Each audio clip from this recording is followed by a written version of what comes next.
काव्यलेखनमध्ये हो एक कवी सापडला नाही कधी 30-35-40 वर्षांमध्ये.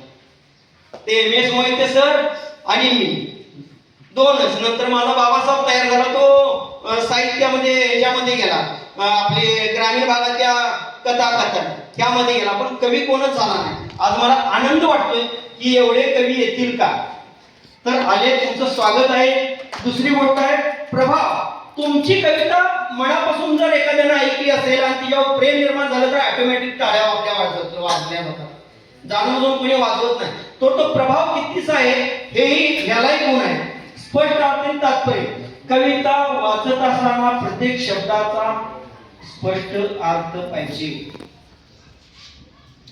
मी नाट्यवेडा माणूस आहे आणीतला फरक ज्याला समजत नाही ना तो कधी साहित्यिक होऊ शकत नाही असं माझ्या मताप्रमाणे. तर उत्कृष्ट आणि स्पष्ट अर्थ आला पाहिजे.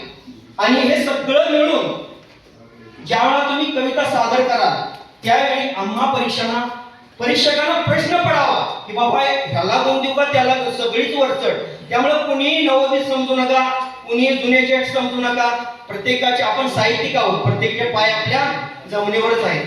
माझ्या बाळाने सूचना आहे, बाळानो कविता सांगत असताना संयोजक तुमचे नाव सांगतील, तुम्ही समोर यायचं कविता सादर करायची. हा नाव आपलं घ्यायची काही गरज नाही, मोठ्या नाही. तसंच कवितेचा पूर्वार्ध काही सांगू नका. ही स्पर्धा आहे.